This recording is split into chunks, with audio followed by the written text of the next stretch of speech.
All sports, all plays. Yeah. All sports, all plays.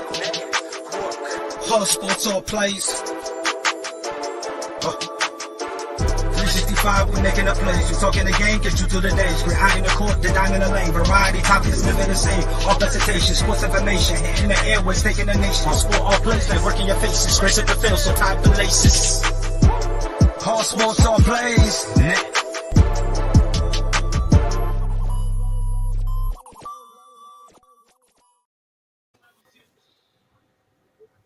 All right. I'm not gonna lie to you guys. It's gonna be very tough for me to get through this show because I'm still very depressed about the Cowboys. So I'm going to put on my best motivational aspiration that I can find. But my therapist it's just really difficult. But hey, we're here at Real Talk. We keep things moving. So Kenny, say what's up to the people. What's up, Jay? I feel your pain, but I did say that we were a year away, so that kind of I'm not as angry or as disappointed because I didn't expect us to make a run. So, but nonetheless, still another frustrating end to a Cowboys season. And then we got Mr. Ray, Bond Chronicles, who has told us that in 2-2-22, possibly we could get the name Ray. And as we were talking about earlier, if they name it the Commanders, that's going to be the worst thing ever. But say what's up to the people, brother. People, we are about to cap off a great wild card weekend full of some amazing games. And yes, that would be an awful name. I'm not in support of that. But today I'm riding high, and I can't wait to start the show. Well, amen. All right, well, as you can see, we'll go ahead and start off with the wild card weekend takeaway. Before we do that, though, I'm going to give a little quick heads up. Hey, right now, LA is winning 14-0, and Jay Ness must be crying right about now. He knew he didn't want to come on this show for that reason. That's why I asked him, was he coming? Because I already knew Kyler Murray was going to put up negative total yards in a playoff game. Hey, but my weekend takeaway is pretty much, Cowboys still have issues. And, I tell you, man, hey, and Kenny, and I'm pretty sure you saw this already. Stephen Jones has kind of come out, and it looks like they're giving the talk star that they're going to keep McCarthy around for another year. And I'm not exactly thrilled about that, nor am I happy. I don't think that that's the right candidate, but we'll see. And I'm sure you're going to probably speak on that more. But, yeah, my takeaway is the Cowboys are still, it's another frustrating year, another year of just feeling the rough edges, man. So, but I will say the other takeaway is the Rams, I think, are looking pretty good. And I think, given what Kansas City and the Buffalo Bills, now Kansas City, they played the Pittsburgh Steelers, whatever, and it was everybody knew they were going to win, but they looked really good. And I think Kansas City and Buffalo Bills could be a really good playoff matchup. Kenny, I'll go ahead and let you start it off, and then Ray, you're going to wrap that one up for us, brother. So a couple of takeaways. One, really, salute to the Bengals. Their fan base has been waiting for this for I don't know how many years. So the fact that they came away with their first playoff win in over 30-something years, that was notable. I think the rest of the games, well, I would say the other thing that the biggest takeaway is that, man, the Buffalo Bills, man, they made a major statement because I don't think no one saw that coming. Like, they really literally embarrassed the Patriots, and nobody saw that coming. So credit to them. The Kansas City game kind of went the way we thought. No one thought that Pittsburgh was going to have any chance of winning that game. And then the Cowboys do what the Cowboys do.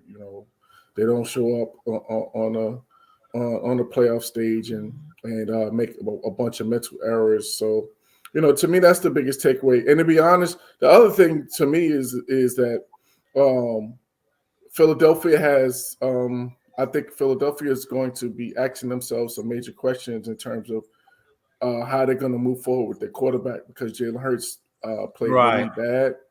So, it's just quite a few things. And then the other thing was that the other takeaway for me was that a lot of these games weren't even competitive. Like I was really surprised at how many games were just total blowout. So those are my takeaways from Wild Card so far. Before Ray goes, I'm gonna ask you a question real quick, and obviously Ray, this is for you as well. You know, I don't. Obviously, Mac Jones wasn't the issue. Mac Jones played a good game. You know, I think Bill Belichick went out there and he splashed in free agency. Let's not forget that he put money out there in free agency.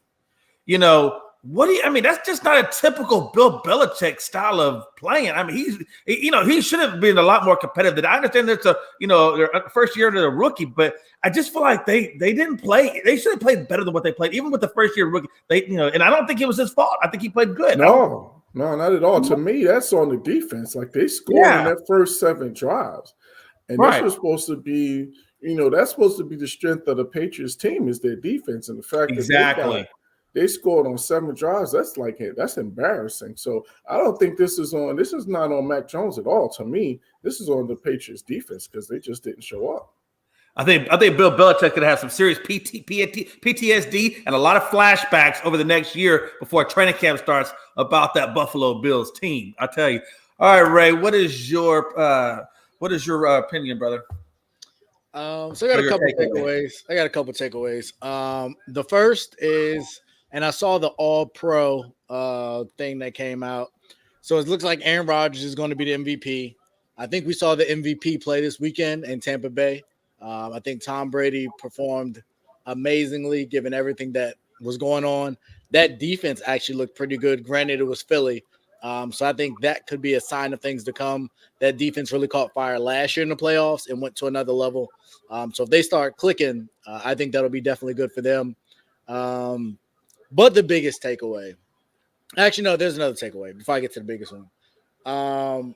Jerry Jones has said he doesn't believe there should be full-time referees, and I can't disagree more. Like, we saw so many questionable calls in a number of different games, some of which didn't have an impact on the game. Some had a huge impact on the game.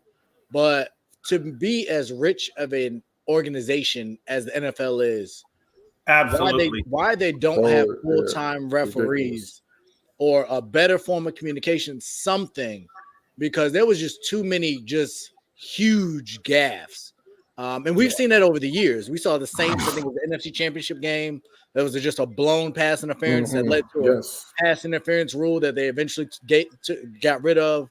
But we've just seen bad officiating at too many critical points for them to still have. I think they said the guy in the Cowboys game works at Chase Bank or something. Like he's a financial advisor. Yeah, that's ridiculous. That is freaking ridiculous. So when you're making the kind of decisions that they're making, I mean, that's big time decisions. You need a little bit more than a guy from Chase Bank. I kind of want a guy who that's all he does is eat, sleep, and crap refereeing. Yeah. And again, Ray, you said it, man. And the NFL is making too much money for them to be nickel and diamond, one of the most important aspects of the game. And and the thing about it is, even think from a business standpoint, right? If they start having these refs make these types of errors because they are part-time employees, that's going to hurt the fan. It's going to hurt the sport. And don't you think that's going to start turning people off to the NFL? Because it's like, I mean, I don't think it's going to hurt that much, but I do think they take a certain kind of a hit. I mean, I agree, and I think that's really the biggest. Like, for what it's worth, obviously, I'm a Washington football team fan, and so seeing Dallas lose in that way was great. But that game shouldn't have come down to that kind of play. Like, I believe Dallas deserved an opportunity to throw the ball into the end zone. And although I don't necessarily blame the ref, like, there was at least 2 situations where that same guy, he caused the delay of game, and then he didn't allow them to get the snap off because of whatever happened. Should Dak have handed him the ball? Sure, and let him spot it. Absolutely. I'm good with all that. But there has to be something else in place. And so I think that's really the disappointing part is that game had a ton of drama, a ton of up and downs. Jimmy G, and for those of you who may not Mr. Raybon on Twitter, I said it throughout the game. He is trying to give the game away. And he did everything he could to give that game away. But he just wasn't enough. They made enough plays. But yeah, there's a lot of things that's being overshadowed. The calls, the defense that San Francisco was playing on that last drive. There was just a lot that was involved in that game. And the only thing that people are talking about is the ref. And I think that's an injustice. And I don't think that's good for the sport. Yeah, I agree with a lot of pretty much everything you said. I just think there needs to be some sort of reform with the rules, like those types of rules where the spotting of the ball and things like that. I think they need to go back and look at that because I do think that's an issue. And clearly it was an issue that day by those part-time refs. He's probably a Subway guy, usually handling footlongs, and now he's got a football and he don't know what he's doing. But the other part of that is, you remember years ago, the umpire used to be behind the defensive line. He wasn't in the offensive backfield. Yes, they moved him. And they switched it, and it had an impact. And I get why they switched them, but like on all the shots you see when Dak takes off, he's nowhere near the play. Like, he's I don't know yards behind the what play. is happening.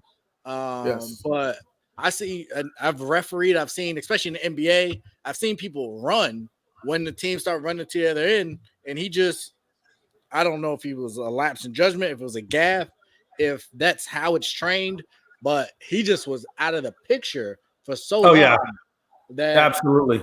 That's just and really then he misplaced the ball when he spotted it, so he had to go and find the ball for them to even be able to snap it.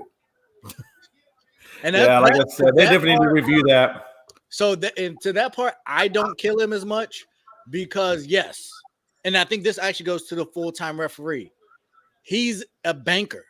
So at the most critical moment, he got caught up in the moment too. And I think he got too excited. He was trying to get around Dak. He grabbed the ball. He was trying to do this and that. And I think he just choked is really what it comes down to. And it sucks that a referee or an umpire in this situation choked. But I just think he choked. I think he got too caught up. He realized he might have been out of position. He was trying to make up for it. And he ran into Dak. Like, it was just a mess. And yeah, it was a definite mess. Of the game. All right, we'll switch over. So it says on here, final playoff game prediction. I'm assuming for the Cardinals and LA game. Obviously, I mean, as you know, they're 14-0, but I really did have LA over the Cardinals. I just think LA is such a good team on the defensive side and the offensive side of the ball. And this really is, I think Matthew Stafford really does have the most pressure, but I think he's going to rise to it. How far they go, I don't know. Because there's a lot of other good teams out there, but I didn't think for this game I definitely have LA. Kenny, what do you got? Yeah, I'm the same. I just think that the Cardinals have really kind of skidded into this postseason as opposed to rolled into this postseason. So, and of course not having DeAndre Hopkins is, that's huge. That's a big loss. So I just think that everything pretty much lines up for the Rams to get this done, and they should win this game. And I think that they're going to win this game going away.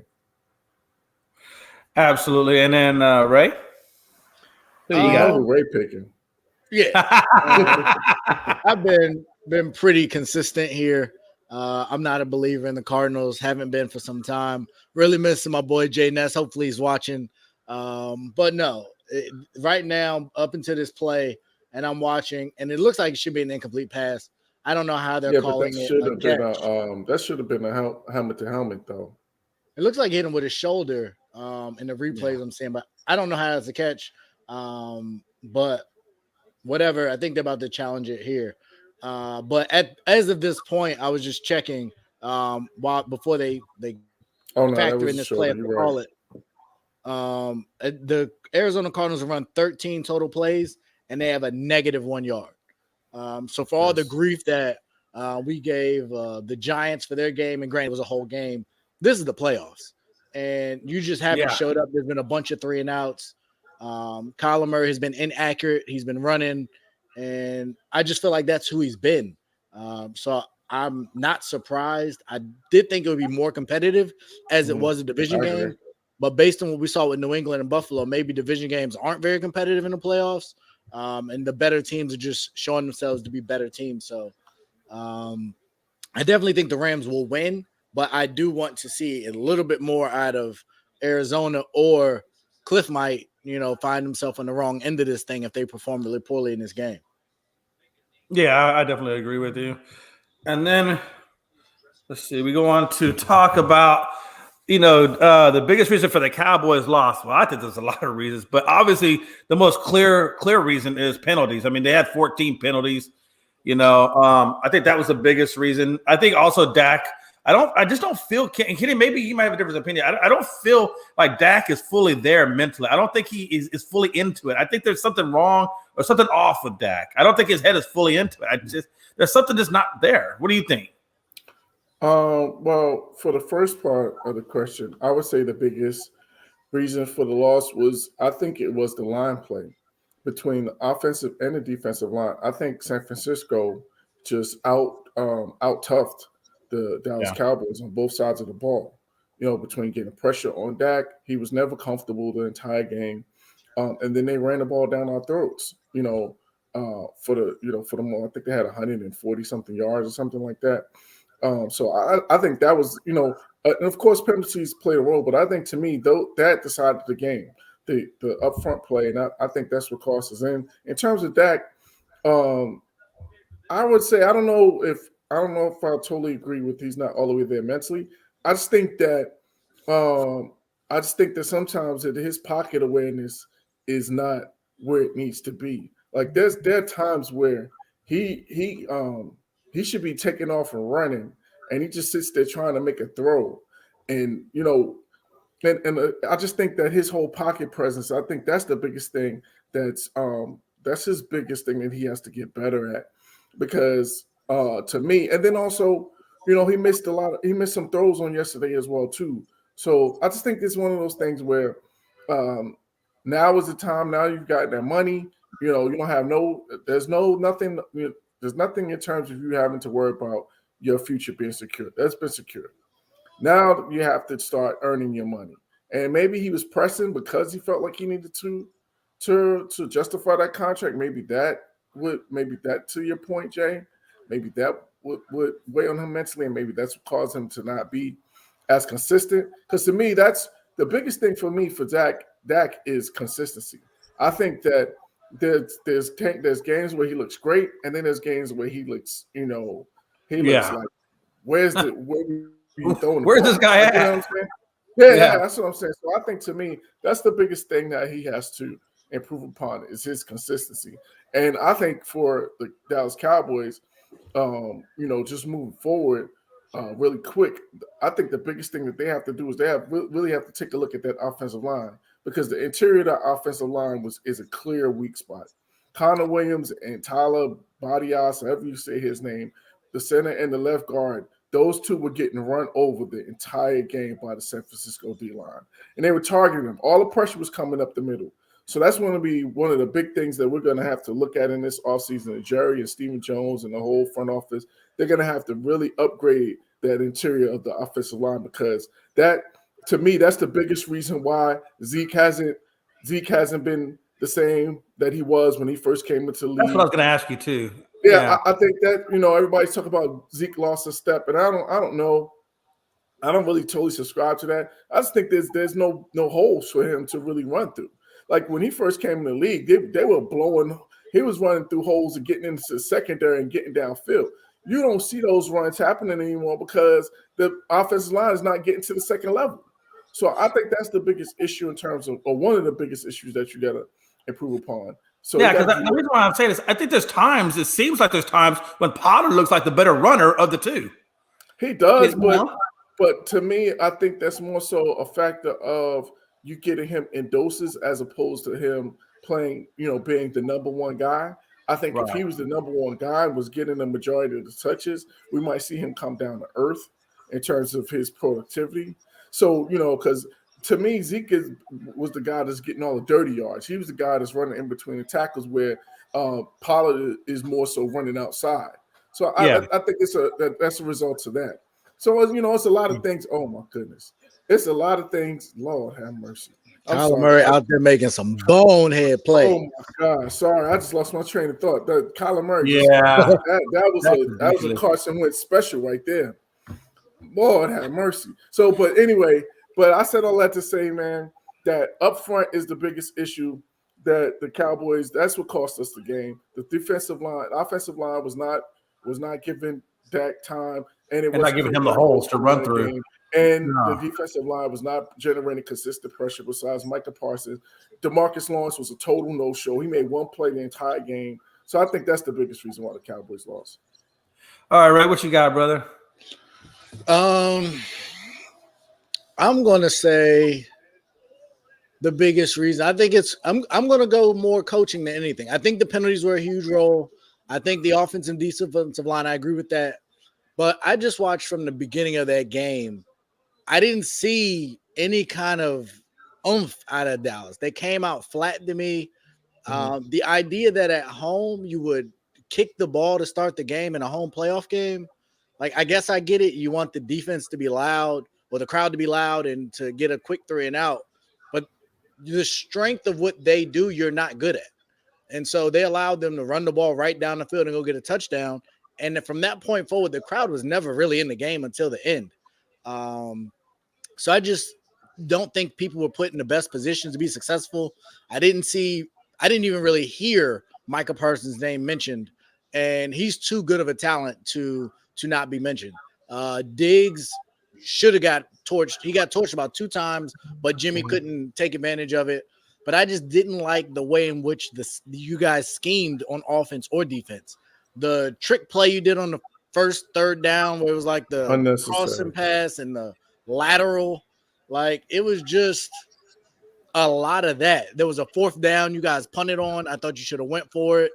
And then even in the play calling at the end, we can talk about the officiating, but you had moved the ball well through the air. If you're going to run up the middle, run a slant, get the ball to CD, get the ball to somebody that's more even faster than Dak. You want the faster person with it to hurry up and get down. Arguably, in that situation, of the slowest person on the field that could carry the ball had the ball. So I just didn't understand that idea. To me, the fact that Dak ran as far as he did without getting down, that's a coaching thing. Like, Mike McCarthy or Keller Moore needs to go to him and say, hey, if you get to the 30-yard line, go down. Like, why are you trying to get the extra yards? Like, all of that to me is just coaching and preparation. And I just don't think they were prepared. I think Dallas is the better team. Like, I know they lost the game, but talent for talent, there's no question in my mind, especially once the defensive players for San Francisco went out. Nick Bosa. Yeah, Bosa and the linebacker, I can't think of his name. Warner. Right. Like, it was not like you were going to get pressured at that point. To you guys' point about Zeke, I disagree. I think he's not done, but I think he's done. Like, I just don't think you're going to see the Zeke from that first contract again. I don't think his body's there. I don't think his leg's there. And he's running around with that massive brace. Like, I can't imagine it's easy to cut and run and hit the holes, what little holes there were, with that big old brace. So I think he needs to get healthier. I read something where they said he was playing with the PCL sprain. So that would explain the brace. Right. I mean, it had to be something because that was a pretty sizable brace for a running back. You see that on linemen, maybe quarterbacks, but it seemed pretty bulky for a number 1 running back. You guys said, and Kenny, I know you mentioned as far as like fixing the interior line, y'all got a bunch of big contracts. Like, how do you feel the interior of the line? And some of those guys are getting paid. Yeah, I think you got to do it through the draft. Yeah. Because like you said, the cap situation, it's going to be tough to do it that way. So I think you have to do it through the draft. And another thing too is I feel like the Cowboys weren't using enough motion in their offense. I think to me, some of the play calling and the lack of motion, I think they kind of, I would like to see a little bit more of that, I guess. I think, also there was a few plays where it seemed like I saw Micah Parsons getting kind of thrown around a little bit. And I kind of wonder, does he need to bulk? Because he's not a very big guy. Do you think he should bulk up a little bit just to, be able to handle some of the stronger defensive line? I think they need to make a decision as to where they're going to use them. I think this whole hybrid thing of putting them on the line and then putting them at linebacker, I think that's a mistake. I think he's at his best when he's rushing the quarterback. So I think they need to do, and I think that's and that was another mistake to me that was made, was that you released Jalen Smith to me, Van Der Esch was the worst one. I agree. I Yeah, don't like the weaker linebacker of those two. So I think that was that was a money thing also as to why he was let go. And it's just a bunch. And the other thing too, Ray, to your point about that last play is, like that the referee has to spot the ball. As soon as you slide, you go run and give the referee the ball. Like receivers do it all the time. Yeah, that goes to coaching. To your point about coaching, their development. Yeah, and that goes to coaching. Is that wasn't something that they had in the back of their mind, or they had in their minds to do. Like, it seemed like they were lined up, they were in the way of the referee spotting the ball. So it was just a comedy of errors, and late clock. And then the other thing is, the other thing that Ray said I totally agree with was, you were getting 5 and 10 yards. They were in prevent for the most part. We were able to get throws to the sidelines. The last 3 plays was throws. Oh, to absolutely. The sideline. So that just made no sense as to why you wouldn't just run another play to the sideline to get another 10 or 15 yards. So just a bunch of things like, and then the other things you said, Jay, that I agree with. I just think sometimes that Keller Moore is too smart for his own good. I think sometimes he tries to be too cute. You know what I mean? He tries to be a little too sophisticated with his play calling.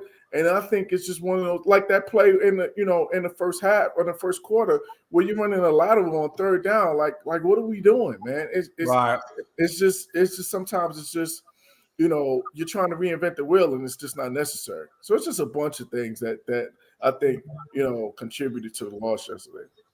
So my question for really both of you guys.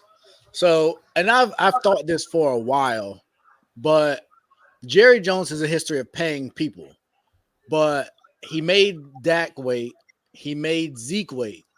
Since they both got paid, they haven't been themselves. And Dak, he even went as far as to say, like, I overpaid you. When you say that publicly in front of everyone to your starting quarterback, do you feel like there's any resentment there or something? Because I feel like I was a Dak. Oh, yeah. Why would there not be, man? That's kind of a slap in the face right in front of people. So, and we'll get to Dak's comments in a second, but I don't know that I see those two fighting for, like, playing for more. Like, there's no motivation in their play. Like Dak's press conferences all year, when they talked about the slump, he was pretty dismissive. Like, his demeanor to me is different. And I don't want to say that it's just money and he's got comfortable. I think it's they don't like the way they were handled when so many other people got paid. I don't know. It just seems like they are off. And if that's the leader of your team, I don't know if you can win if he's not fully bought into the idea of doing what it takes to win. I don't know if y'all see that, or am I off? No, I do feel like he's a little passive. I think he's real passive, to be honest with you. Yeah, I don't know. I think the fact that they got their money, I don't think that they're still kind of feeling a type of way about it, especially Zeke, because Zeke got his before his contract was even up. So he really has no reason to feel any type of way, in my opinion. But I don't had to hold out. I mean, he did, but I'm saying he was under contract at the time, so it wasn't like he was waiting to. It wasn't like it was time for him to be paid. He just felt like he outperformed his contract and he wanted to get an extension. So, but what do you do with Zeke when his contract is up? Do you re-sign him or do you? No, I don't feel like you do. You can't because it's with that position, that's not a position that you pay long term. Like after this contract, you don't get another contract after this. Right. Of that. Right. Especially since after you've gotten it, your production is just going nothing but steadily declined. You definitely exactly. No, I agree with you. I do.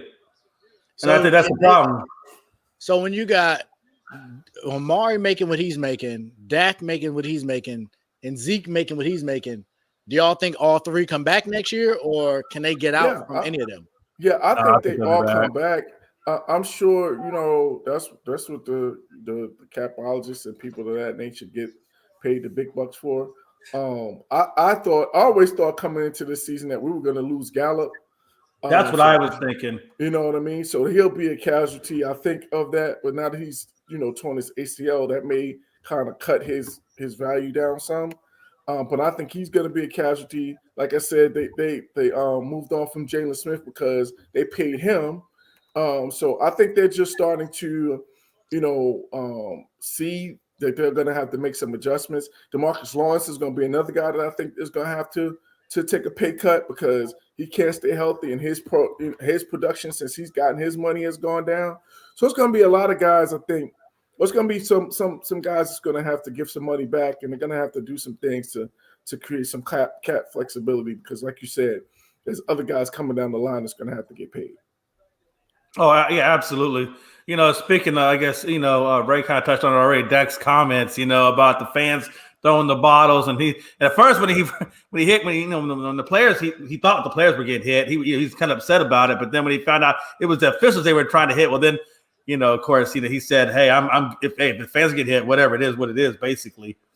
I think from a PR move, I don't think Dak really helped out his case there a lot. I think this, and yeah, I think when they basically gave him an opportunity at the press conference because they restated it, kind of like an opportunity to kind of come back and correct himself, and then he didn't do it. He basically just did about what he said. Yeah, and I think I think at some point he's gonna issue an apology. I think his agent's gonna come to him and say, hey, look, you can't say that. You're gonna have to give an apology. So I do see an apology from him coming down eventually. What do you think, Kenny? Yeah, I just think he was he's definitely out of line. I think he was caught up in the emotion of the moment, and he just said something that I'm sure he, if he had it to do over again, he wouldn't have said that. But you can't.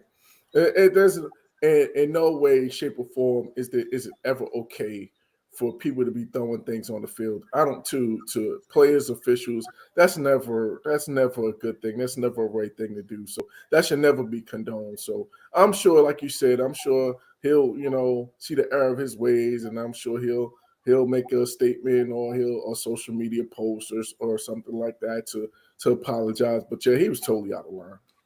Yeah, the thing about it is I wouldn't be surprised. I don't think it's going to affect his endorsement dollars, but it could. I mean, let's be honest. If you're coming out there and you hear him saying he's okay with people throwing bottles, that's almost like advocating violence. Well, a lot of companies aren't going to associate that, and you know how these companies are, man. Everybody takes that stuff so sensitively, man, that it could come back and have ramifications on that end of the stick. That's why I'd say I think this PR guy goes to him and says, "Hey, man, you better issue an apology. We got to start doing some damage control here before it starts hitting you in the PR section of life." So I don't know, Ray, what do you got? I kind of go back to what I said before. For me, I've been a Dak guy since college. And I think I said it even on this show. Obviously, as a Washington fan, I don't like anything Dallas as far as the team, the Cowboys. But there's a lot of players on that team I like, and Dak was one that I advocated for him to get paid, advocated for him to get money. I thought he performed when he needed to perform, and to hear that was just really I'll say disappointing, but again, to me, it speaks to mentally, he's just in a different place. And I'm not going to go the Antonio Brown route where he got his money and he started acting up. But that's just to come from a quarterback of America's team, of the most valuable franchise in the world, to be that tone deaf, even in that moment. You look at what happened in Detroit years ago when a fan threw something and what came of that. There's just so many bad things. We live in a society where, especially in the state of Texas, if a certain person says something, it can galvanize a group of people to go do things far and beyond maybe what they had anticipated. And so him advocating for that, who knows what the lasting impact could be, because I don't know if you guys I saw a bunch of videos of Cowboys fans after that game assaulting people. Throwing things one thing, and then it just continued to escalate, and you guys are fighting yourselves. I don't even think they were fighting a bunch of Niners fans. It looked like a lot of Cowboys on Cowboys. And to me, I just don't understand what he was going through. And like you guys said, he had a chance to walk it back. This is an educated individual. He's not dumb. I think he's a smart man. And I guess maybe it was just playing to the emotion, but I was ultimately really, really disappointed in him. Like if that comes from a Randy Gregory or even a Michael Parsons who said some things leading up to the game. He's young. He's a rookie. Dak is a seasoned veteran making a ton of money. He knows how to play the game and what to do and say. I'm surprised the NFL a fine hasn't come out of something because you can't like berate. You know how that thing goes. I would be surprised if it comes down. Yeah, I would. I don't think the chapter's closed on that. We probably will hear that the next I don't think so either. But even that it's taken this long, like somebody's gotten to him I get it. Said, you should fix this. And to my knowledge, no statement has been put out. And that just to me is really perplexing. If I'm Jerry Jones looking at my quarterback, the way he's performed, the way he handled that situation, it would give me a lot of cause for pause. Although you've committed a bunch of money, I think a lot of this front loaded. I think you got a lot of that this year. But he got 75 this year. 75 depending on how things move and shake this offseason, I'm not saying you pick up the phone and make phone calls, but I wouldn't be opposed to listening if you realize that this is what you got. Because I just think that's very, very unbecoming. And I don't know what that is, but they got to get to the bottom of that. Yeah. You're the face as a quarterback. You're considered the face of the franchise, and you just can't be saying things like that. Yeah, I totally agree with you guys, and I guess we'll have to wait and see what more comes of that. And moving on, we got best weekend performance. I think that's a pretty easy one for me. I mean, Buffalo Bills. I think Josh Allen 7 touchdowns. I mean, it's just ridiculous. That's just ridiculous. I got the Buffalo Bills. I think Josh Allen did a hell of a job. What's your best weekend performance, Kenny? Yeah, I'm saying Buffalo. That was really that was just a beat down from start to finish. So right, I got to give it to the Bills. And Ray, I'll go a little different just because I think we saw it trending this way in that matchup. We saw the first game where they ran the ball and Mac Jones threw it 3 times, but the second game, Buffalo pretty much controlled that game in my opinion. And then this just took it to the next level. And then you also can't turn the ball over. I know you guys said Mac played well, but 2 picks, you can't do that, especially when your defense is already struggling. So for me, I thought the most impressive for me was Kansas City. They started slow that first quarter. I don't think they scored in the first quarter. And then when they hit go, they hit go. And I feel like that's probably the best I've seen Patrick Mahomes play all year. And so I think Tampa was close too because I think they looked good. They took their foot off the gas and they allowed Philadelphia to get back into it. But I think that offense in Kansas City finally looked like the Kansas City offense we're used to. And so we got some games in the AFC next week, and I think we'll get to that in a moment. But every real AFC winner looked impressive to me. There was nobody that I said that was ho-hum. Even the Bengals, the score didn't speak to it, but Joe Burrow and Jamar Chase showed up in their first playoff game. So I'm excited to see how they follow up to that too. But for most impressive, I'll go Kansas City's offense. Yeah, and if we had talked about the least performance, I gotta say, man, Bill Belichick is usually the kind of guy who has his team prepared, mentally ready to go. And that team just did not look mentally prepared. It didn't look like a typical Bill Belichick type of team. And so, yeah, I just think I expected more from them being Bill Belichick. I really did. No, I would agree with that. I think it's disappointing for sure. That defense just didn't show up. And again, I'm not sure what all went into the game plan if they just weren't prepared for it because Stephon Diggs didn't even have a big game. Like it was a bunch of the other people that really had a big game. Special teams played a role as well. So I don't know. I think they got to start over. Hopefully Mac will take some steps in the offseason because I do think there's a lot of it is they just don't trust him to air it out a bunch, which maybe Cliff should ring in Kyler the way he's playing right now. But yeah, I agree with you. That was disappointing by far was New England's defense. Yeah, I think that one of the things that the Pats are going to have to do this offseason is get some more offensive talent for Mac Jones. I think that's part of the reason why they kind of put the handcuffs on him because they didn't really have a whole lot of talent for him to throw to. Outside of those tight ends, there's really nobody on the outside that really scares you or really puts any fear into any defenses. So I think that's one of the things that they do in the offseason is kind of upgrade those skill positions in terms of the wide receiver core and give them a little more to work with.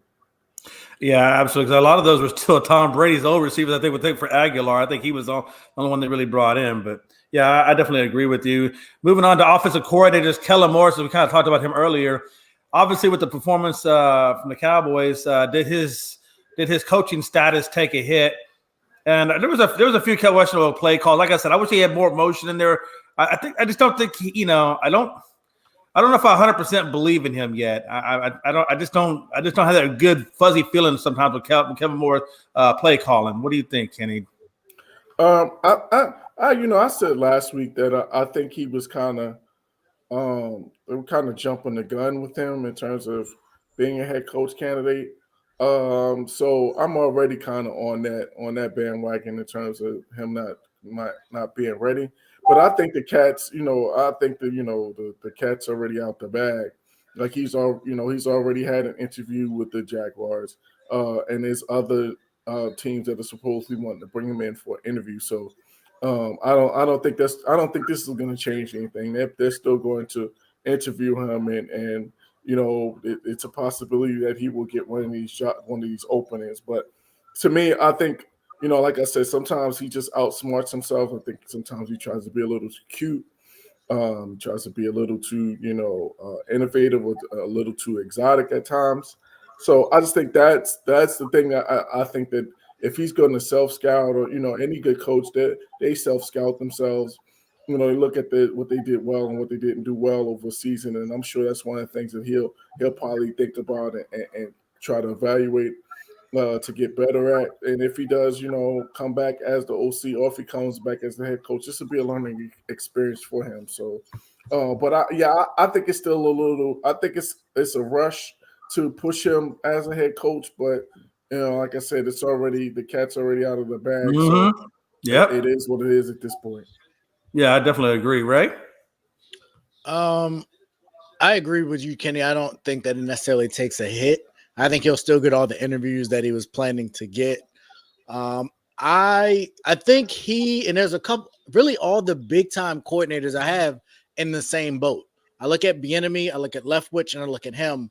They're all on teams with significant offensive talent. And 100%. I think the hard part, and even with Sean McVay, to a certain extent, when you have that much talent, I think you just get giddy and you're like, oh, I can do all this stuff. Andy Reid and Bieniemy, like I said, the same way. And I think to your point, Ken, I think you do too much sometimes. Because even Kansas City, some of the plays they run from the 7-yard line to get to score, I just be like, what are y'all doing? It's like Kelsey's running read option passes and Patrick Mahomes is throwing underhand quick reverse motions. It's handoffs, yeah. I just think you got too much, and I don't know. I think the play call was the third down play. It would have got a first down, but it was just executed poorly. But that's a lot for that early in the game when there's a lot of nerves and jitters. So I think he'll be okay. I do think he's somebody that I think is going to need to go to a situation with talent. I don't know what kind of leader of men he is. Based on what I saw, nobody on that Dallas coaching staff got anybody motivated in a lot of games this year. When I watched Hard Knocks, there wasn't any time I was like, oh, yeah, that coach is good. He's going to do something. I don't see any of that, which I think could be problematic when you have to be the head coach. But I think ultimately he'll be fine. I do have, a follow-up question to that. We've seen in kind of recent weeks, really this year, but in certain games, CeeDee Lamb was really quiet. Yeah. I think he's super talented, but when you are in the same draft as Justin Jefferson, is something wrong, or do y'all think this is just kind of who he is? But he had more drops and he was real quiet in a couple big games this year. Yeah, I think sometimes, to be honest, I think Dak actually looked to him too much, at the expense of Amari Cooper. because to me, Amari Cooper is the surest-handed wide receiver that we have on the team. And this is CeeDee Lamb since he's come into the league, he's dropped passes. So this is not something new.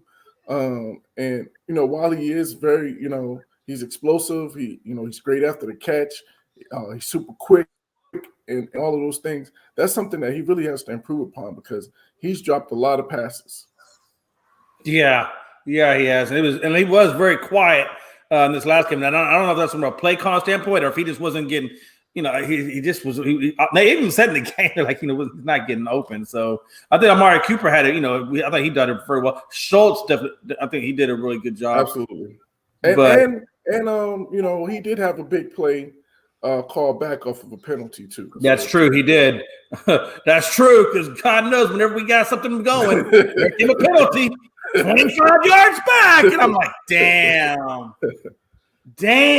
mean, how are you going to win a game? You can't even move the ball because you got penalties.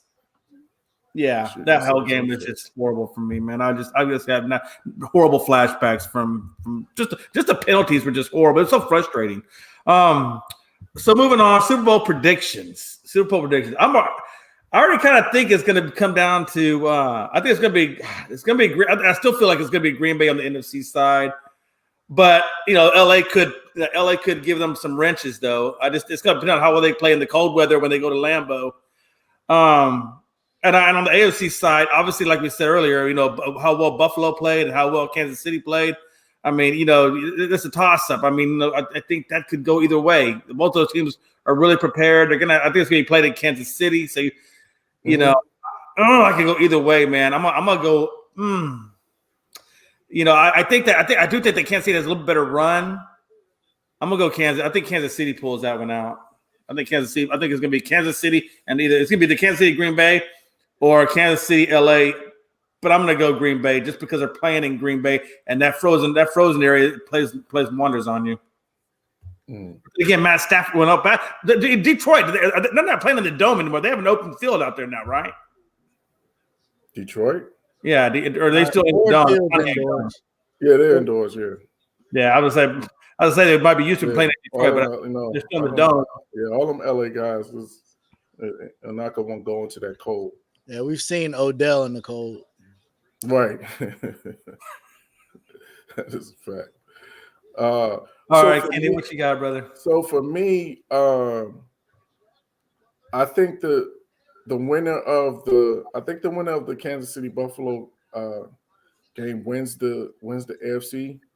But I'm picking Kansas City as well, and I think I think Cincinnati has some mojo. I think they got a little sauce and a little juice with them. So I think they're going to pull off the upset against Tennessee and then come up short against Kansas City. And then in the NFC, I can't go against Tom Brady, man. As much as I'd like to see, I want to see Aaron Rodgers get another Super Bowl ring. I just can't go against Tom Brady. Like, he just finds a way to win. So I'm picking the rematch, Kansas City versus Tampa Bay. And he's going to the cold. I just don't know. That's a good defense. Aaron Rodgers is a good quarterback. It should be, if that is the matchup, that's going to be who's the clear-cut favorite for MVP matchup, right? So two candidates going at each other. It's going to be generating a lot of excitement for sure. Ray, what do you got, brother? Well, we'll talk about this probably on Thursday's show, but I don't have Green Bay getting out of this round. Oh wow!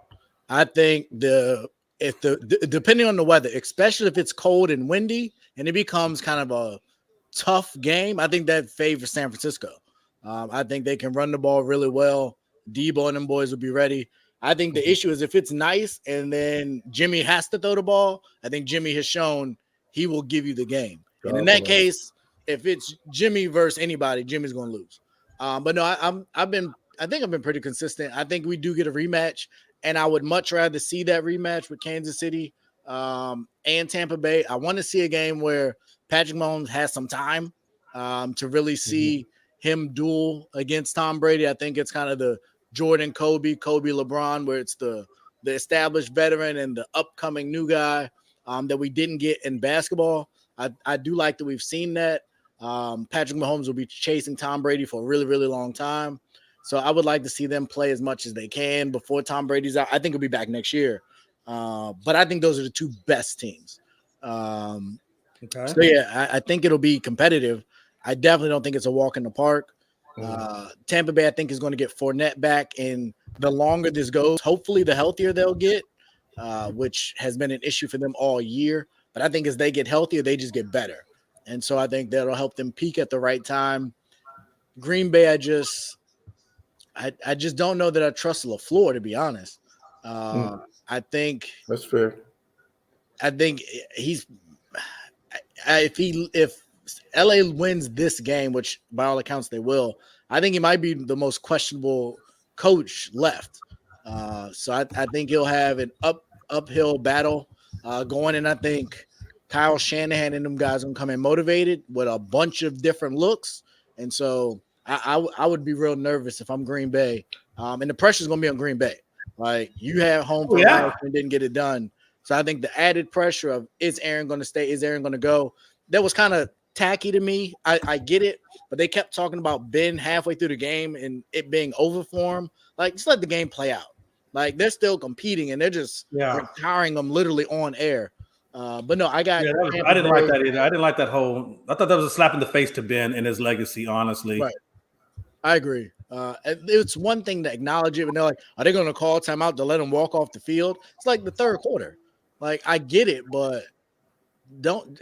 I just thought, I'm not a big Collinsworth fan anyway, but that's neither here nor there. But no, I got Tampa and Kansas City doing it again. I think they're both hitting their stride at the right time, and they're the most dangerous, dynamic offenses left in the playoffs. Hey, follow-up question. 49ers beat Packers. Does that hurt Aaron Rodgers' legacy? Oh, absolutely. You can't have the number one seed and lose. You can't lose, coming off a bye, you can't lose at home. So, Kenny, I got a follow-up to that. Would it be worse for his legacy or better for him to lose to the 49ers in this round or to get to another NFC championship and lose to Brady? Man, that's a great question. I probably would say worse for him to lose to the 49 to Tom Brady. Because that'll make his record, I think, like 1-6 or something like that. I think it'd be 1-5 in divisional game, conference championships. Yeah, 1-5 or something, 1-6, whatever it is. I think that'll make it worse. And the fact that it's Brady. And you would be losing to him back to back. So I think that would hurt his absolutely. Because I think to submit his legacy, he's got to come away with the Super Bowl. Yeah, you got to win this one. You can't lose. You can't lose back to back to this guy and at home. Right. Yeah, especially you're in your own backyard. Yeah, because and also, everybody. It's always, Tom Brady is the GOAT, but Aaron Rodgers is the most talented quarterback. Most people say he's the most talented quarterback to ever play the game, but Tom Brady is the GOAT. So if you can't beat this guy, then that's going to kill your legacy. Yeah. All right. Go ahead, Ray.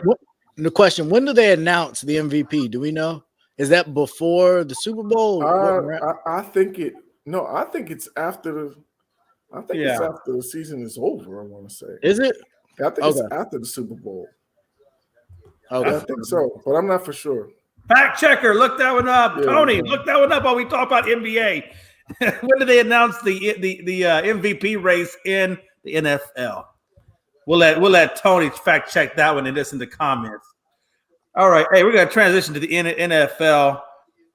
Oh, excuse me, not the NFL. Apologize. Yeah, it's February 12th. I just looked at it. Is it February 12th? Yeah.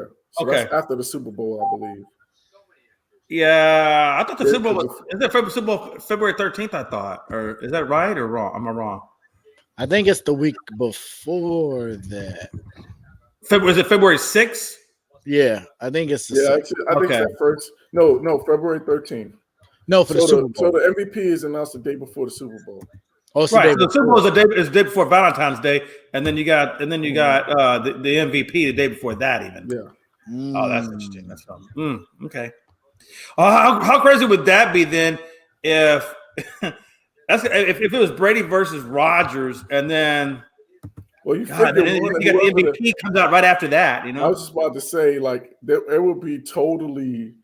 Can you imagine that Aaron Rodgers loses in the NFC Championship and then wins the MVP? Yeah, And because he's got everybody's going to be like, hell no. He's got a right. That'll be like the emptiest MVP award ever. Yeah.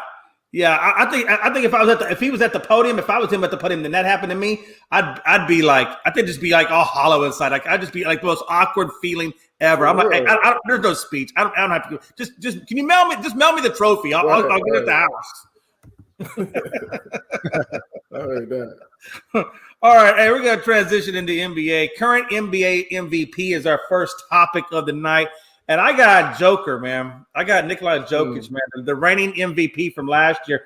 And, his numbers this year are actually better than his numbers last year. And he's got 4 more rebounds than he had last year, 1 more point than he did last year. So he's playing he's actually elevated. And this is why he's missing 3 of his players for the majority of the season. So he's been, single-handedly carrying this Nuggets team for quite some time.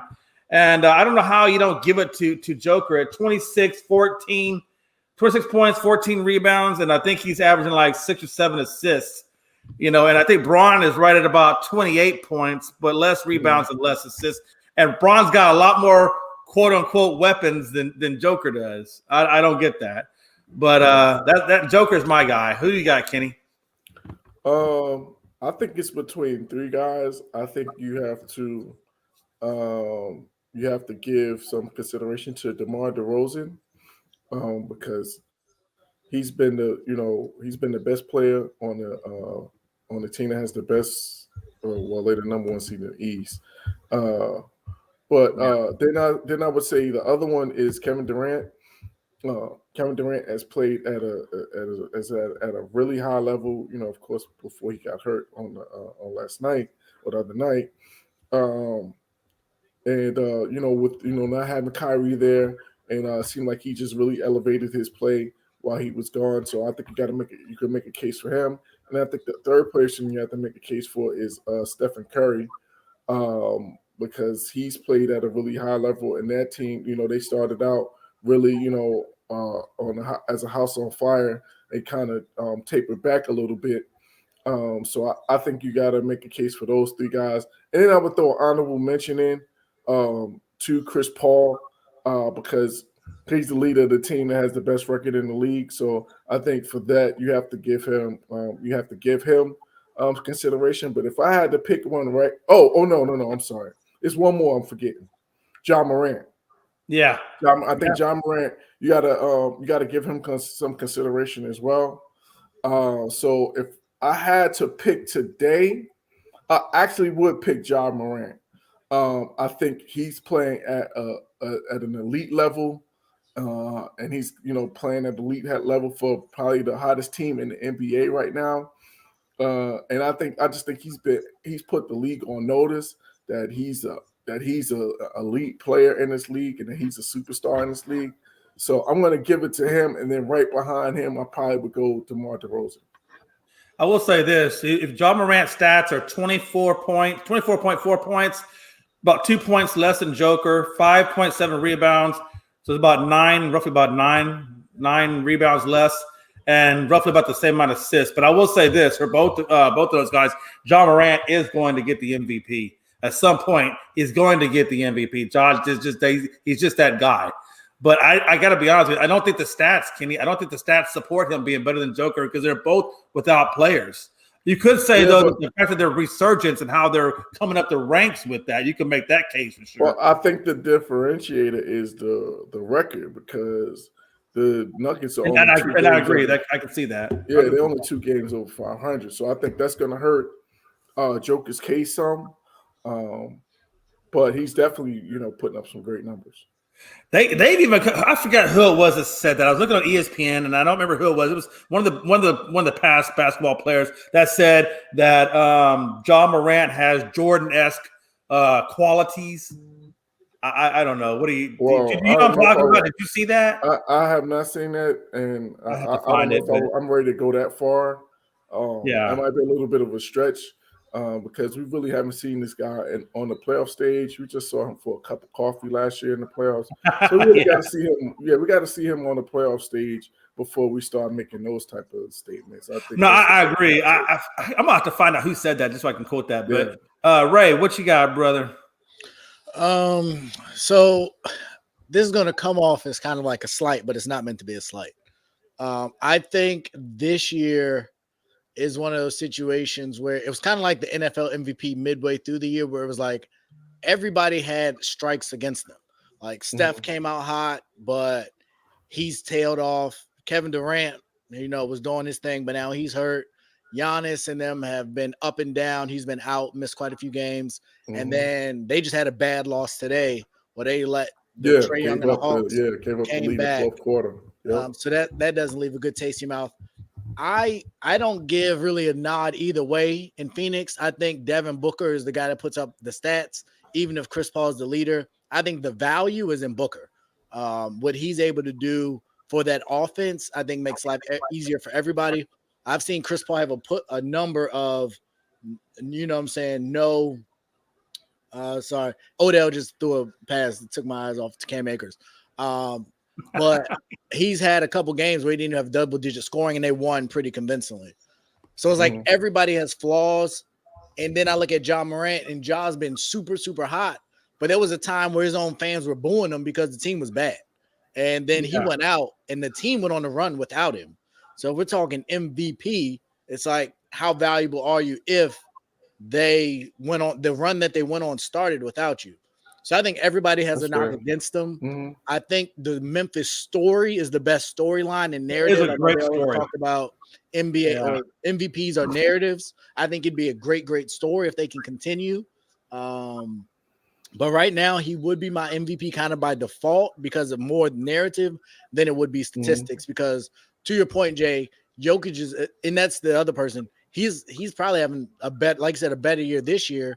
The problem is the team's barely winning. And he lost MPJ and Murray hasn't been there, but there's still talent there. And there'll only be 2 games over 500 in the West when it's been pretty down. When you look at Portland, you look at the Clippers, you look at the Lakers, I feel like they should be better just off of the talent I see. That's fair. So because of the record, because of the narrative, and Joker won it last year, I would go Morant, but I think it could go a lot of different ways as it stands because nobody's really and then you can add DeRozan in as well, but they've had some hiccups as well. So I think it's kind of all over the place, but it will be interesting to see coming out of the All-Star break how things begin to separate because I think that's when it will really get decided late in the year.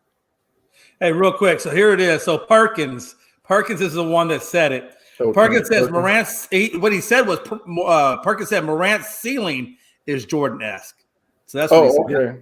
So I apologize. I had to go back and find it. I want to make sure I got it correct. So he said his ceiling is Jordan-esque. What does that mean? Like, I guess is he saying he'll go to the final 6 times and win 6 times? That means he's going to be an all defensive player. Is he going to win multiple MVPs? His ceiling. I think he's saying his development could be. I think to me, I think it's him saying that he'll be that dominant in the league. And I don't know. That's a lot. Yeah, that's to me for him for that to happen. That means that he's averaging 30, and then he's averaging like double-figure assists.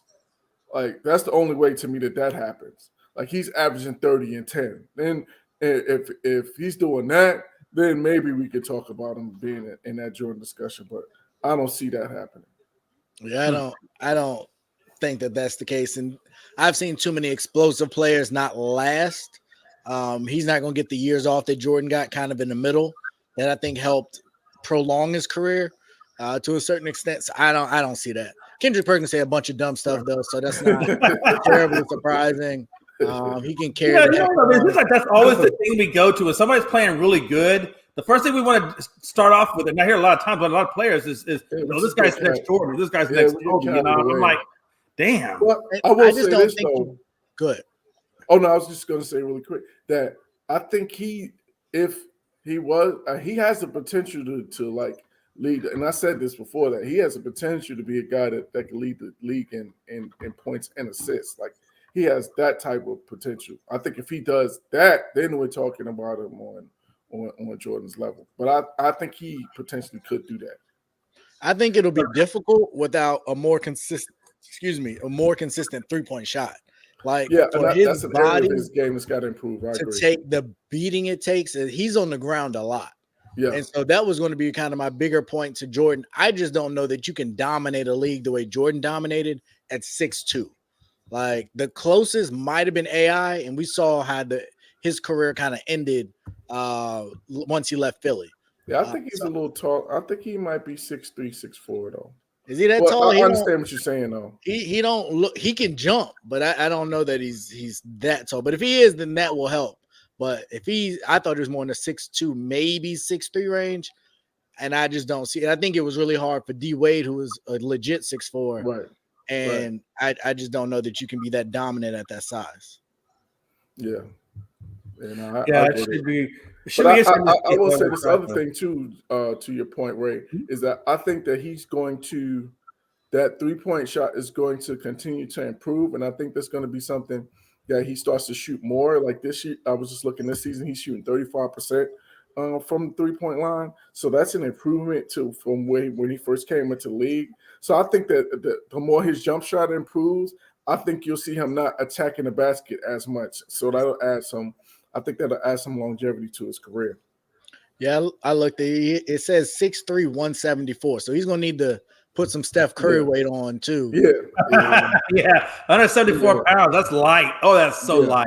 Yeah, that's almost skeleton for that height. That's almost. But, he's young too, so he still hasn't filled. Yeah, he got some time. Yeah, he don't want to become Zion, but he needs a little bit more. He needs a little bit more than that 174. Yeah. Well, he down there in Memphis, so he ain't gonna have no problem finding no good food. You ain't lying. My wife and I was just talking about going to Memphis. I was looking it up, and this is no shot. If anybody at Memphis is watching, this ain't a shot, but I think there's like the number 2 most dangerous city in the country. Lord. I love Memphis, and I love Bill Street in Memphis. Memphis in May. If you ever go to Memphis, the best time to go is Memphis in May. Big festival on Bill Street. Oh, that's our anniversary, so we might just find our way there then. Yeah, Memphis in May, man. Everybody and their mother goes out to Bill Street. You'll see a lot of crazy. It's almost comparable to New Orleans Mardi Gras. That's how crazy this place gets. So when is that in May? Is it like around? I'd have to Google it, but I know it's in May. It's called Memphis in May. Because I've never been to Memphis, and I'm a big barbecue guy, so that's like right up my alley. I will find that date for you. Hey, real quick. So Bron issues his apology for the play of the team, and I guess obviously with Magic Johnson coming out and basically ripping the team up and apologizing and telling Jenny Buss how she deserves better, and Bron is like, yeah, you're right, we're playing like crap basically, and they do deserve better, and Bron says we're gonna get better. What do you think about that, Kenny? Do you think that, first of all, great to LeBron? Hey, I think that's a leadership thing to admit that, hey, you're playing bad, but you're gonna play better. What do you think, Kenny? Yeah, it's LeBron taking accountability, and that's not something that LeBron has always done in the past. So, I applaud him for that. And I just think it's one of those things too where it's a hollow message until you actually do something about it. So I think he's kind of put the onus on himself and on the team that, you're saying we will be better. So that means that you have to now, you're putting the target on your back that you're going to do something about this and you're going to be better. So I think it's a challenge that he's I think it's a subtle message also, because LeBron is the king of, he's a passive aggressive guy. So I think this is also a subtle message to his teammates, like, yo, it's time for us to get it together. So I think it's served a multitude of purposes. So, to show accountability, to show leadership, and then also to, light a fire under his teammates indirectly. So I think real quick before we go to Ray to get his opinion on that, I found the dates. For those of y'all that want to go to Memphis in May, it's April 29th to May 31st of this year. So April 29th to May 31st. So it's a good, like I said, it's about a month-long festival down there. And the name of the actual festival is called Beale Street Music Festival, and it occurs during Memphis in May, 2022, April 29th to May 31st. So it's the whole month, Ray. You can get plastered for a whole month and see a bunch of craziness. It's like a month-long Mardi Gras. I kid you not. You not. Hey, Ray, let me know if you head down there. Me and my missus, we may meet you down there. We can hang out and have a good time. Hey, y'all better bring cell phones. I'm telling you might get lost between each other. I'm telling you, hey, that crowd is crazy, and them beads are no joke. Yeah, I was just texting my girl. She sent me the exclamation point, so we might. She said, "I've heard of that. Didn't know when it is though." So I don't know. We might can do that. We spent all our money on this festival we're going, but we'll figure something out. Because we literally just talked about it today. Fun fact for us before we move on and before it's not relevant. OBJ on that 40-yard pass had more passing yards than Kyler Murray. At this point, 40-28. I think Kyler's completed a pass since then. Hey man, we might not see Jay until Jay's in a coma right now. I guarantee you. All those people that was in the group chat telling me Kyler was better than Matt Stafford, I need to see them. I want to see all of them. And if y'all are watching, we might not see Jay to Memorial Day. This is rough. Oh, Kyler just ran for a first down and 4. He got hit good, but to the LeBron point, I think, Kenny, you summed it up best. It's hollow until something happens. And we've seen LeBron go 0-30 and activating playoff mode and all these other different things he's supposed to be doing. I will say, I don't think this is something LeBron needed to say. I think he did say it.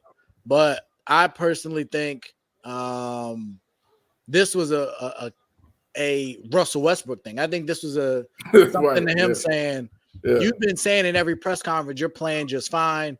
You've been saying that everything is okay. You've been saying that you can make turnovers, you can miss shots, and those are just the way it is. And LeBron is saying indirectly, no, you can't. But without alienating him like he did Kevin Love, he said, that's a great point. We all need to be playing better, and we are letting the fans down. It's not about you. It's not about what we're doing in the locker room. It's embarrassing to the fan base and what the Lakers represent. And I'm not a huge Kwame Brown fan, but I know he's been real critical of LeBron's leadership with LA recently. And I just think it's kind of a gut punch to the team to say, hey, we got to be better. And I don't think he's the one that needs to be saying it because I'm not the biggest LeBron fan. I appreciate what he's done, but he's not the problem in LA. Like, I've seen Trevor Ariza look god-awful. They can't guard anybody, man. They cannot stay in front of the ball. Anyone. They can't stay in front. They don't stop the ball. They turn the ball over, and then that's causing transition buckets. Like, there's a lot of blame to go around. And outside of I talked about it, LeBron being the GM and putting the team together, but they're just not performing. Taylor Horton-Tucker, he looks like a completely different person. It's almost like Kuzma 2.0. Kuzma, the first year, he was untradeable. And I feel like we went through that last year with THT where he was untouchable. And this year I watched, because I got League Pass, I've been watching the games. He misses a ton of just open shots. And it's just, I don't really know what's going on there. Malik Monk has been good. Stanley Johnson came in, looked great for a game or two. But then he's kind of gone off the rails. So they're talking about trading or getting rid of Dwight Howard. Like, it's just been a mess. So I don't think they can fix it. And I've said this from the beginning to Freddie when he's been on. Their schedule was very, very front heavy or front easy. Like, it was easy up front. I think they got, I forget who they have tonight. I think they have Utah tonight, maybe. And Denver just destroyed them the other night. Like, it doesn't get easier anytime soon for the Lakers. So I'm thinking they'll make the play-in just because the teams are so bad in the West at the bottom. But man, when they've played good teams, they've got embarrassed, and I don't think a tweet is going to change that.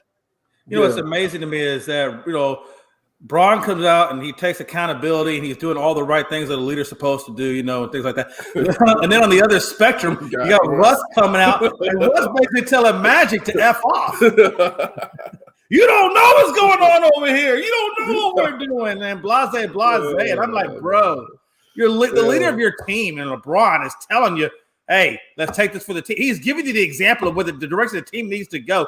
And then Russ is just doing his own thing. And that's just the idea of just how off page these two are from each other.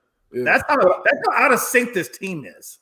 But I just Googled that. I didn't know that Russ said he had no reaction to the match. Yeah. Like he was like, Russ went off.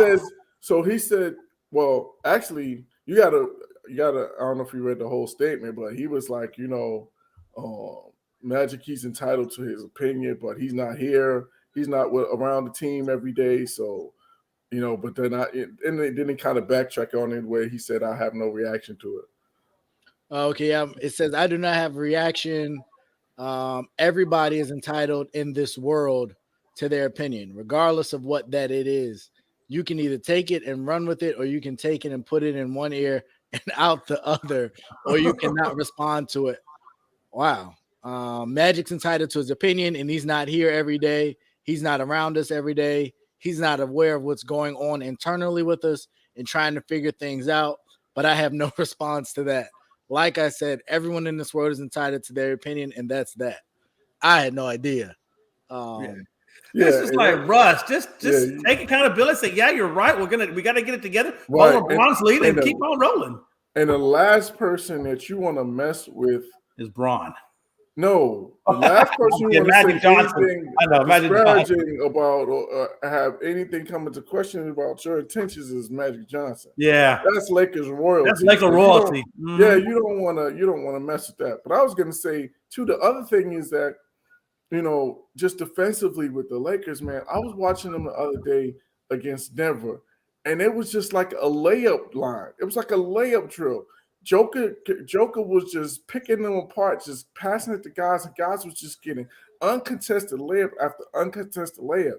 So I think until they make a commitment to the defensive end of the floor and really decide to guard, like this just going to be the same thing throughout the year because these guys are older, so what you're and the energy level is always going to be a challenge. So unless you get these younger guys to come in and bring some energy, the THTs, the Malik Monks of the world, to kind of bring some energy, the Austin Reeves of the world, to bring some energy on the defensive end, I don't know how they can.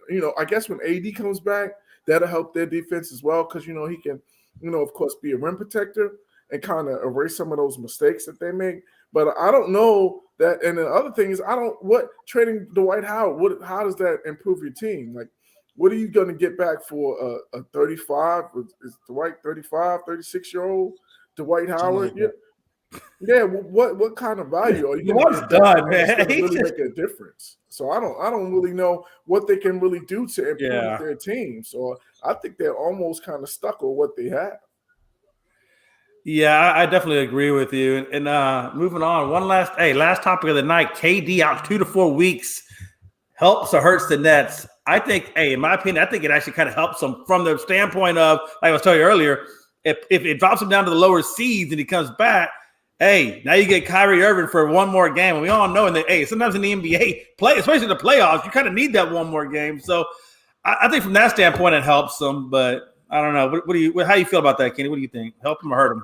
I think it helps them to your point about the whole seeding thing. And then also I think the other thing is that you want this to happen now. Right. To get the injury kind of out of the way, so to speak. Right. So you'd rather him getting hurt now than getting hurt towards the end of the season or going into the playoffs. So hopefully this break, and then also he had been playing a lot of minutes. So I think also that gives his body a chance to rest and kind of recover here. So I think it might be a blessing in disguise, it'll give them a chance to also, give Kyrie a chance to kind of, to be a little more involved with the offense or contribute more on the offensive end. So I think it'll be a blessing. At the end of the day. Yeah, Ray, how you feel about it? So I'm kind of torn. I know we've talked about it on this show with them dropping down to not have the home or not having the home court to get Kyrie more games. But I just looked at the standings and the 3, 4, and 5 seed all have 27 wins, and the 6 seed has 25. So if they fall too far, even the 10 seed has 23 wins, and that's Boston. So if they go on some kind of slide here with KD out, he could come back and they could be fighting just to get in the play in. And you definitely don't want that. So I think it'll be good for chemistry. It'll give Kyrie and Harden hopefully some time to play together. KD, I think, will integrate fine back into the lineup, but they don't want to drop too much farther than that because they could quickly find themselves almost on the outside looking in. And I don't think any of the teams out are in the East are going anywhere. Toronto seems like they've turned it around, and we still have the Knicks and Hawks on the outside looking in. So if they get any kind of momentum going, that was a big win for Atlanta today. There's two teams that are sitting on the outside that are definitely competitive. That Brooklyn has its work cut out for them, and I don't think the East you're not going to get nights off. Maybe when you get the Magic or Detroit or something like that. But generally speaking, you're going to have a dogfight on your hand until Indiana blows up. That team can still has talent. Lance is playing well. So I think it'll be interesting to see how they respond, but they can't go on too big of a slide trying to get out of that home field. Oh, I'm sorry, that home court advantage, because they could find themselves an outside looking in, and that would be a disaster. Yeah. I think the lowest that they can slide to is 5 or 6. I think anything lower than that, then you're asking for trouble. I just feel like when it comes to the Brooklyn Nets, the production of this team, or the greatness of this team, just comes with a lot of caveats, and some of those caveats aren't even in their control. For example, injuries, Kyrie Irving not being able to play in home games. It just seems like with this team, in order for them to be successful, they always have so many hurdles to overcome, and most of these hurdles have nothing to do with their play on the court. It's everything that's off the court that affects them, that keeps them from being great. And injuries is just crazy. And Kyrie Irving not being vaccinated, it just really puts the team in a bind, right? Yeah, I mean, those are great points. I think the injury thing, I think that was clearly the biggest factor in last year's playoff run. Because if you have a healthy, Harden, if you have a healthy Kyrie, I don't think there's any question that they beat the Bucks in that series. So, the health is always going to be a question because, Kyrie has struggled with injuries. KD, has had injury issues. Harden had an injury challenge, the last year. Then, it kind of came in, kind of worked his way into this season. So, that's always going to be a factor. Even, if you look at they still got Joe, what's my man name? Joe Harris. He's out. So, they do have some injury concerns. So I think that's always going to be a factor. And I think it's just a matter of, and I think the whole Kyrie vaccination thing, I would say stay tuned on that. I don't think we've heard the end of that. Because I've got a feeling, and this is just me talking. This is no inside information, anything like that. I think the closer that we get to the playoffs and him saying that the possibility of him having to miss games in the playoffs and maybe affecting their run to a championship, I think he may change course and change his mind. But that's just me talking. And, the really weird thing is, for me, is that nature could force Kyrie's hand too, because let's be honest, he's an unvaccinated guy, and he's not like immortal. So what's it? And to play devil's advocate, what if they go in the playoffs and then he gets COVID? Well, he already. I think he already got it. So did he already have COVID? Yeah, because he was before he came back. Yeah, he was in the protocols before he came back. So I think he. Wow.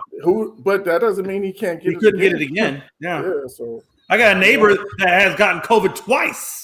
Yeah. And he got vaccinated, so I think he got the different strain because he didn't get the booster shot. So I think he got like the Delta or Omicron or whatever that thing was. But yeah, I mean, and that's the thing, So I mean, he could still come back and get him. No question. I don't know, Ray. You got any final thoughts? No, I think it'll be cool to see, what happens there. Ultimately, for the show, appreciate you guys showing up. I know it was a tough yesterday for y'all. Yeah, it was. You stood tall. You didn't run from it like some other people. And so I definitely appreciate that. Also, I'd be remiss if we didn't shout out Martin Luther King on Martin Luther King Day. I definitely have liked what I've seen. Social media. There's some ills with social media, and then there's some really good things that come with social media. So the education that I've seen shown, the love and support for him and what he represented. Obviously, there's a long way to go in this country, but I definitely like to see it. I like to see it acknowledged. So definitely shout out to Martin Luther King and his family, those that are continuing his legacy. Shout out to y'all, and keep fighting. Eventually we'll get there, I believe. All right, Kenny, final thoughts, brother. Yeah, just could piggyback on what Ray said. I always want to appreciate Dr. King for this day and what it represents and what his life represents. And as a person who has actually visited the King Center, it just makes it even that much more. It cements his legacy even that much more when you get a chance to go and visit. And see all of the, the archives and the things and all of the work that he did. It just makes it that much, it makes it that much special. And then the other thing is I want to make a quick shout out to, Ray had mentioned Lance Stevenson. I want to shout him out. Really, really happy and really proud that he was able to get signed for the rest of this year. He kind of was out of the league for the last couple of years. I think he was played in China last year. And then, he kind of had to, go through the G League, and just salute to him to make his way back into the league. And I'm just happy that he's got another opportunity out there at the Pacers. So really, so just shout out to him and salute to him for battling back and being back in the league. Yeah, absolutely. And hey, I want to say something. When I think of Martin Luther King, the interesting thing is my wife's a teacher, and right now, she's having to teach, in her history class, or call them social studies in elementary school. And so she's talking about Dr. King, and I learned a lot of interesting things about him as well. And I tell you, man, for one person to make such an impact in this world, it just blows my mind. So, for everything that he's done and things of that nature, it blows my mind. So, yeah, we definitely want to celebrate him for sure. Well, all right, folks. This has been another episode of Real Talk with your boy Kenny, Ray, Mr. Bond Chronicles, and myself, Jay McLovin, and Tony. Who doesn't have to take too much of the Cowboys beating with us. He's out there in the hiding in the background over there. That's what Air Force guys do. But it is what it is. But we love them, so we're gonna keep them. But hey, another episode of Real Talk, and y'all have a good night. We're out of here. See you Thursday. All sports, all plays. All sports, all plays. All sports, all plays. 365, we making a plays. We talking the game, get you to the days. We're high in the court, the dime in the lane. Variety, topics, living the same. All presentation, sports information. In the airways, taking the nation. All sport, all plays, like working your faces. Grace at the field, so tie the laces. All sports, all plays.